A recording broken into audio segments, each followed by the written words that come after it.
What's going on, guys? Andrew Piluk Hockey here, back with another video, and today we're going to be predicting the Pacific Division for the NHL's upcoming season. I'm doing predictions for every single division. If you've watched all of them, thank you very much. They're going to be posted throughout the day. I posted the Atlantic a couple days ago, but the Pacific, Central, and Metro were basically all being posted at once. It's Tuesday. Hockey is on Wednesday. If you're watching this on Wednesday to get pumped up, thank you very much. But if you're new, make sure you subscribe, because there'll be lots of videos and streams going on during the season, tons of content, tons of writing that I'll be doing on my Twitter account, at Andy Piluk, ANDYPILUK. So if you want to follow that, do that. But let's post the Pacific standings from last season on the screen right now, and we're going to go through it. And I encourage you guys to leave your predictions down below as well, and we'll see at the end of the year who got theirs right. And I'm probably going to get mine wrong. So let's look at it. So Vegas had 109 points in first.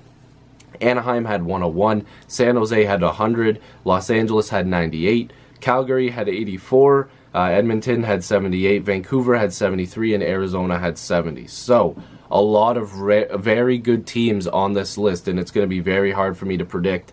I'm not looking forward to trying to do this, but I always do it at the end of the video. But I go through every team and give minor predictions throughout the video, so don't skip ahead. There's going to be lots of stuff coming up. So, Vegas. Oh, man. I'm going to start off with the top this time. Vegas was one of the better stories in the entire league last year, but like all stories, there's always going to be some twists and turns. And for them to make it to the Stanley Cup final and lose, still an incredible run, but this offseason, they made some moves. So Stastny is going to be a mainstay on this team. Of course, he signed a deal. That's a very good pickup. They got Pacioretty, which is a very good pickup as well. They made sure to lock in some of their guys. They lost Nate Schmidt due to a suspension. They also lost James Neal. He went over to Calgary. Perron left. I believe he went back to St. Louis. So lots of moves for the Vegas Golden Knights. There's more and stuff like that, but you have to look at starting with goaltending. They're pretty much great there. Marc-Andre Fleury is an incredible goaltender, and if he stays healthy, we're going to knock on wood, because I love my guy Marc-Andre Fleury. You can see the blue up there. That's a Fleury jersey. Love the guy. Hope he does great. Their blue line is a little bit depleted now. They've lost Schmidt a little bit. He had a lot of their ice time. Theodore is their anchor, though. He's going to be picking up a lot of that. I believe was Colin Miller, I believe, on their blue line as well. So they've got some pieces there. Not fantastic, but pretty good.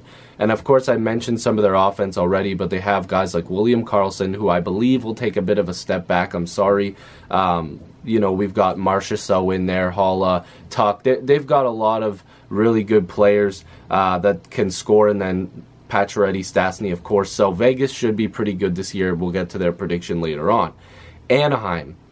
Corey Perry's going to be out for a long time, and that sucks. But they still have John Gibson in that blue line, in that crease. He's going to be very good for them this year. I love John Gibson, and again, we're going to knock on wood, because he gets hurt quite a bit, and I don't want him to. I happen to really like him.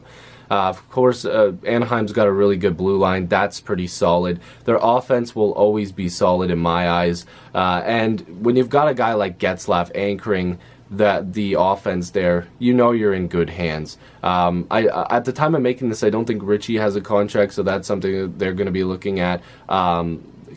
Is it Case or Kache?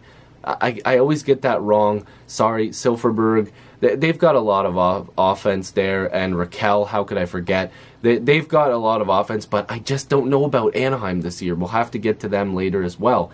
San Jose. What can you say about San Jose? Erik Karlsson, huge pickup. Burns, Karlsson, Vlasic. Yikes, that's going to be dangerous. They've got Evander Kane also locked up, and he was very good with them, so hopefully that keeps working out. You still got the usual faces there. You've obviously got Thornton there as well. Pavelski. They've just got an incredible team there in San Jose. This team could be a Stanley Cup contender. Not they could. They probably will be. That team is ridiculous. You've still got Martin Jones in the crease doing his thing, and I expect them to be just as good, if not better. Well, not if not better. They will be better this season. Los Angeles. Ilya Kovalchuk is back in the NHL, and of course they've got Drew Doughty locked up. This Kings team is not going to want to look back. Carter is going to continue to put up points. They've got a pretty solid blue line. They're going to be looking for more out of Muzzin this year too. I think that they always are looking for more out of those guys that, you know, are leaders to the team. In my eyes, I think Kovalchuk is really going to have to carry a lot of that offense. They still do have a solid team, but Kovalchuk's really going to have to put up some points for them this year, and I really think he will. Calgary made a ton of moves in the offseason. Hanifin is new to the team. Lindholm is new to the team. But you're subtracting a big name like Dougie Hamilton. Of course, you add James Neal to the squad. You get rid of a prospect in Fox as well. So they've gotten rid of some pieces. They moved around. I know I'm forgetting one name, and I always forget it. It was like Ferlin or Backlund. I always mix them up for some reason. I don't know why. But somebody will correct me, of course. But this Calgary team is going to be pretty good. And Mike Smith, that's the only thing I have. Is if he stays healthy and stays good, we're going to keep knocking on wood. I've been doing that a lot lately because I forgot that there's wood back here that I can knock on to keep everything sane. I'm nuts. Anyways, Calgary is going to be a fun team to watch this year. I expect them to be much better. They've got Dubé in that lineup, Valimaki. They've got some young guys that are in that lineup now. And Gaudreau and Monahan are just going to keep doing what they do. James, the real deal, Neal is going to be fantastic for them in my eyes. They've got some really decent depth there with Ryan. So hopefully Calgary gets back into the playoffs because it's not looking too great for the next team I'm going to mention, the Edmonton Oilers. Now, Ty Rattie looks incredible. Of course, they're going to want him to do that in the regular season. Cam Talbot looks pretty good. He should be able to keep that into the regular season. Connor McDavid will always continue to do that in the regular season. So we're looking forward to that. But Edmonton's going to need more scoring from guys like Lucic, Puljujarvi. Ryan Nugent-Hopkins is going to have have another good year. They're going to need stuff from Yamamoto. They're going to need a lot more from their blue line. Of course, Sekera's out. They're going to need Nurse to take another step. Talbot's going to have to, like I said, he's going to have to be good like he was when they made it to the playoffs. This Oilers team has a lot of question marks. This could be the end for Chiarelli in my eyes if they don't do any good. I think that they missed out on a lot of trades that could have happened this offseason. People look at me crazy when I was like, okay, the Oilers really need to do something. Of course, I even forgot to say Draisaitl. Duh, he needs to be good. But this Oilers team, they need to find ways to score. And I think that Chiarelli missed out on a lot of opportunities to make moves. I mean, Falk was another guy where I was like, why don't the Oilers just throw their hat in and try to acquire him? But I guess this is what they're going into the season with. They're going to be in a little bit of cap trouble too, so we'll have to see how they do. The Vancouver Canucks, Besser, Pettersson, they've got young guys, Horvat. They want more from Virtanen. You know, Markstrom in goal, Tanev on that blue line. They've got a lot of pieces. And I'm not sure how many of these pieces are going to be with them. We already seen Gagne get waived. He wasn't as good as they expected him to be. They wanted him to be more of a leader guy that put up points. And I believe he only had 31 points last season.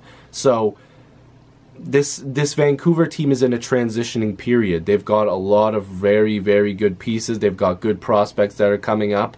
And they are going to be dangerous very soon. It won't be this season, but they're going to shock some people this year. Besser is incredible. I can't wait to see more from him.